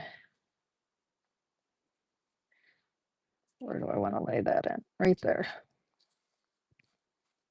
Okay, cool. See, I'm not worrying too much about this is fuzzy and this is not fuzzy. It doesn't matter because I'm going to come back with my illustrator's pen and I'm going to draw over top of it. So that will, drawing with a pen over top of it just brings everything together. It's awesome. Okay, so here we go. We're going to do a little bit more of the matte medium, the matte gel. Now, again, what's first? This one right here is first. Boop. So over, under to put that in place right there. Nice. Are you down? There it is. It's down. Fabulous. All right, this is the next one that's going on. So let's put a bunch of gel medium here and bring that up. Ooh, which way do I want to bring it up? I'm going to bring it up sort of like, oof, I actually need to bring it up a little bit more. So it's got to come up like this because I don't want it to go too far off the page, right? That was the whole thing. I don't want to go in too far off the page, the tip of it. There we go. And then I've got this little bit that's going to go up top here. See, this already has a coat of this matte medium over top of it, the painting that I did earlier. So that's not going to bother it at all. If I get some over top of the gouache painting. Okay, so there's another leaf right there coming off the stem. Lovely. Fun. Okay. There's something on there. Nope, it's not. Okay, coolio. So now we have a couple of leaves going. And that's fun. I love it. Now I kind of have to wait for a minute for this to dry. Maybe while this is drying, we'll put a little bit of sky in there, right? We'll put a little bit of blue in there. So, oh, no, before that, I have these colors that I can highlight things with. And I have this dark that I can put in for a little extra dark drama. So I'm thinking maybe a little extra dark drama down here. So let me just tear a little bit of this and kind of cut the edge right there. Where can I put a little extra drama? Right there, for the heck of it. It doesn't matter. It's just part of the fun. Okay, and then what else? What else? Maybe I can put just a tiny bit of dark. Nope, I'm gonna do a little bit of the light. I love this. This is a mulberry paper. So can you see the little lines through it? I love the little lines that come through it.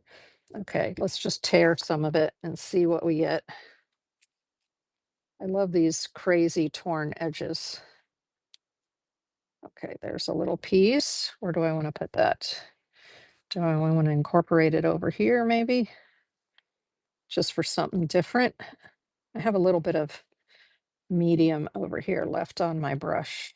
I mean, on the palette. So, okay. There's just a little something, something. It adds a little bumpiness to the painting, which is fun. Okay. Let's add just a little bit more of this up here. Oh, I don't like that shape. Let's do this shape right here. It's really hard to tear this and get it like a shape that you want because of all the little threads that are inside there. Okay, let's just putting that right there. Just for something, give it a little extra texture right in there. What about putting a little bit of that? About putting a little bit of it over here. Mhm. I'm thinking just a tiny bit of it over here. Just for fun. And sort of tie those areas together. It can't hurt. It just adds a little bit of excitement, a little bit of extra interest if you just add in these little bits. Where else can I put some? I think that's fine. That works for me for right now. Um, so that was using the mulberry paper and throwing it in there, sprinkling it in there to get a little bit of extra fun on the leaves. Okay. So we want that area to dry. While that dries, let's throw a sky in there somewhere around the top. So to do the sky, I'm going to use the blue. So we've got just a touch of the sky blue, which is the Turner Acryl. Just a tiny bit of the sky blue. And that is like super strong. Super strong, which means what happens? I have to use a lot of white. A lot of white. I'm going to have to buy a new tube of white because I keep using so much of it. You always have to get yourself a big tube of white because you just go through it so fast. Okay, let's do this and use this again, but let's just mix the white with a little bit of that blue so we get sort of and it's very aptly or appropriately named sky blue. So let's just sort of put some wispy clouds in here for the heck of it, right? There we go. Just in order to zhuzh up the background a little bit here. And it kind of comes in and matches in with that green that we put in there before. There we go. Oh, we have sky. Nice. I think I need just a little bit more of it in here. And just a little bit more right in there. Lovely. Ooh. That my brush is almost dry, so I'm getting that, what they call the dry brush effect. Nice. Okay, that integrates the music and the background. It kind of separates the background, right? Now I'm putting this brush directly into water right away because I'm working with acrylics, so it will get hard if I don't. I'm going to take this and just continue to wrap it up in let's say I'm going to go to lunch, but I know I'm going to collage some more after lunch. Then I take my brush and I soak the paper towel and I wrap it in the paper towel and then I put the towel inside.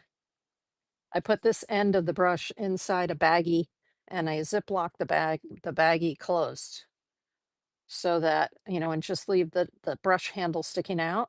And that way it keeps this wet. So I don't have to put it in water and wash it out later. It just keeps it moist for me until I'm ready for it again later, which is awesome. All right.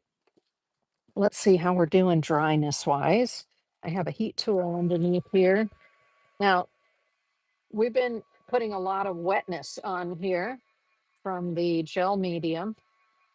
And so I can see that the paper is bowing a little bit, but it's not bowing nearly as much as it would be if I were using a pad that did not have all of the sides glued down. So this is a block of paper, meaning all the edges are glued down, and that helps to hold the artwork in place, whether you're doing watercolor, because this is a watercolor paper, but you can just use watercolor paper for your mixed media collages as well.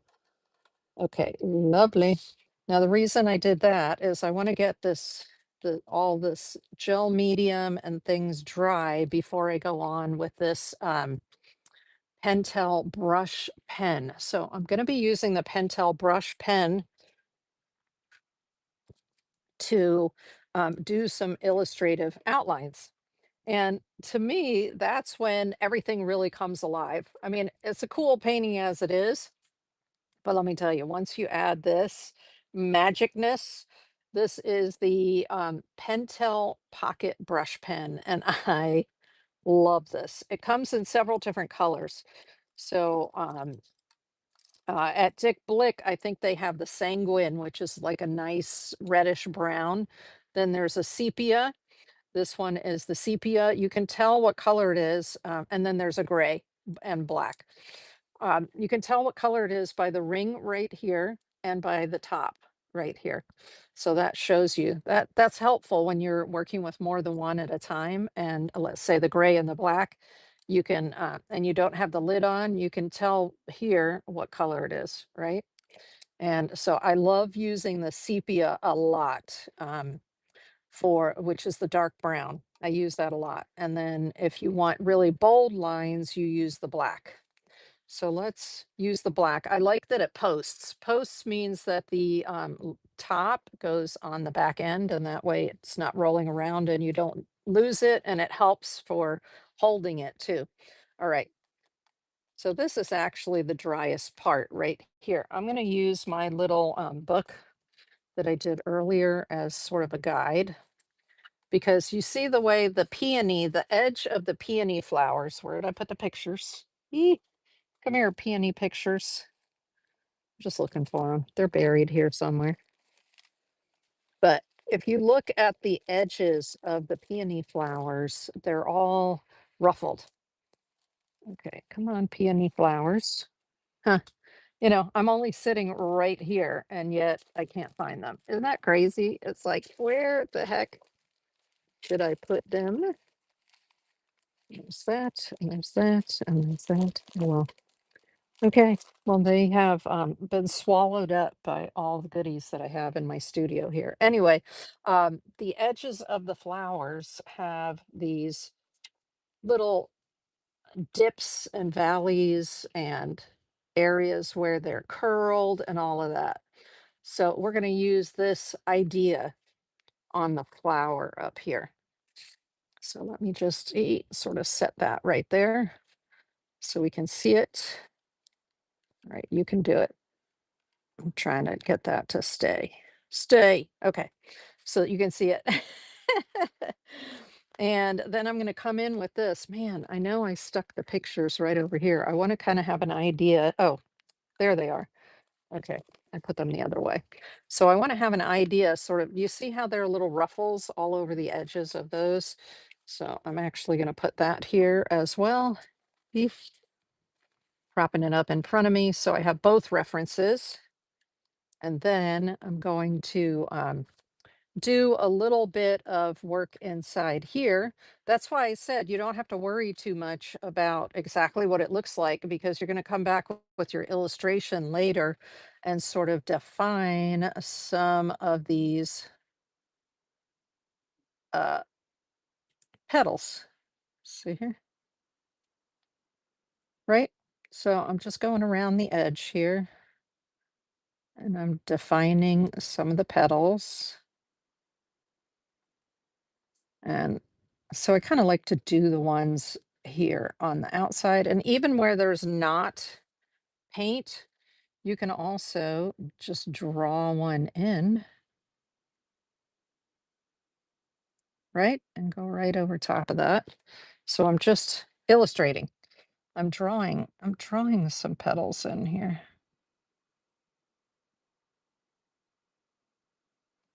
And then giving yourself the little edges like that, right? So this is how you can get a little more definition going here. Okay.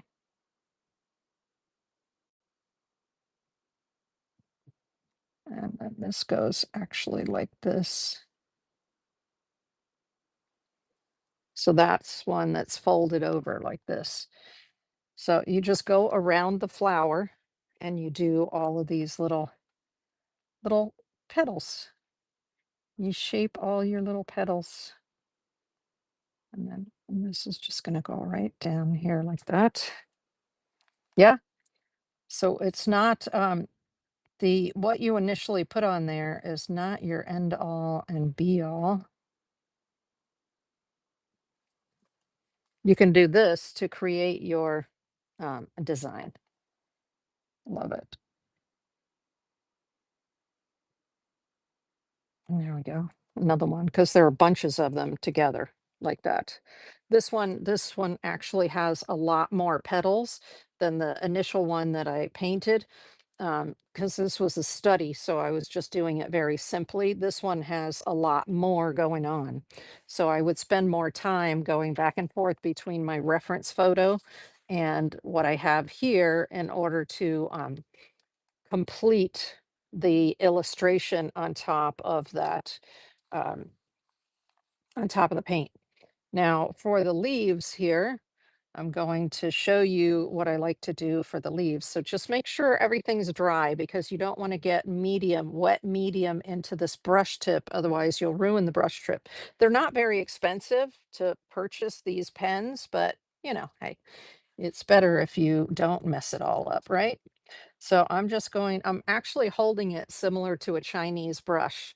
So I'm not holding it like a pencil just because I've done Asian brush painting for so long with Asian brushes that when I'm getting ready to do something like this, like the outlining, I just naturally will hold it, put my ring finger underneath it here, and these two fingers and my thumb.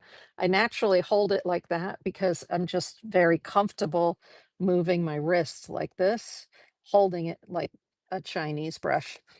So let's get this leaf in here. And so it doesn't have to be perfect. It can be over or not over, right? It can go outside that part of the leaf and then it's right. So I'm just creating this.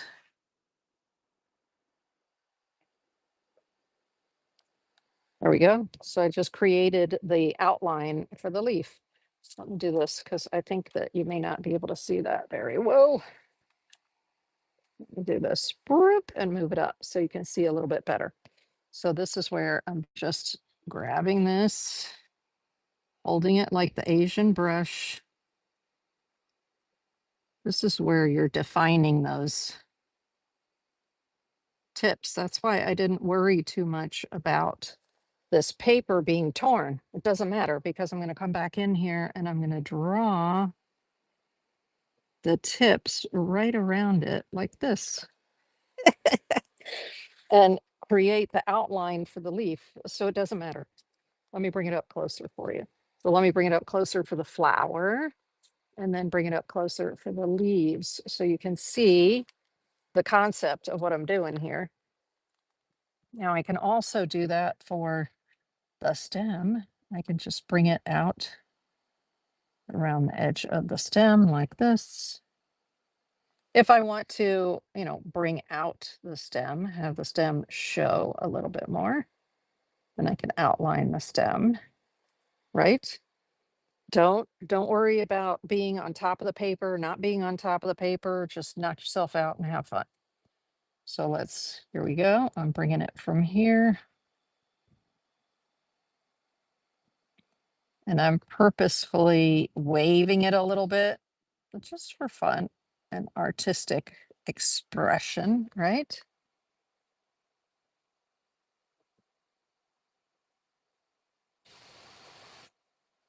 There we go. There's another leaf right there. And then I like to do the veins of the leaves. That really helps a lot to make the leaves pop. And the nice thing about having a brush tip pen is that you can have the thicker and thinner lines. Do you see those there? Thicker and thinner. These are awesome. And holding it like a Chinese brush, not like a pencil. Give that line a little bit of personality there. There we go. There's one leaf. And then here's another leaf right here. I'm just giving it a little bit of personality. There's one. So that's the second leaf. And here we go here with this one. And that one. All right. So now you can start to see the illustration part of it come to life, right? And I will finish this off camera because I don't want it to be painful for you to sit here and watch me drawing all these petals. But I will show you next week what I did, how I finished it off.